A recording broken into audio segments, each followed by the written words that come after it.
اپنی زندگی کے اندر تبدیلی پیدا کرنے کے لیے سب سے پہلا قدم یہ ہوتا ہے کہ انسان اپنی کوتاہیوں کا، اپنی غلطیوں کا، اپنے گناہوں کا اعتراف کرے۔ جب اعتراف کرے گا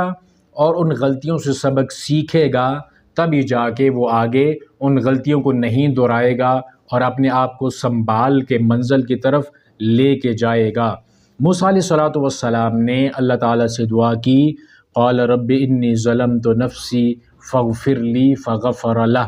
کہ اے میرے ربا میں نے اپنی جان کے اوپر ظلم کیا ہے، جو بندہ مجھ سے مارا گیا یہ مجھ سے غلطی ہوئی ہے، ظلم ہوا ہے مجھ سے۔ تو اللہ تعالیٰ نے موسیٰ علیہ الصلوۃ والسلام کی اس غلطی کو معاف کیا، اور پھر آپ آگے دیکھتے ہیں کہ موسیٰ علیہ الصلوۃ والسلام کو کیسے اللہ تعالیٰ نے عظمتیں عطا کی، مقام، بلندیاں، امامت، رسالت اللہ تعالیٰ نے موسیٰ علیہ الصلوۃ والسلام کو عطا کی، شریعت عطا کی، کتاب عطا کی۔ تو وہ بلندیاں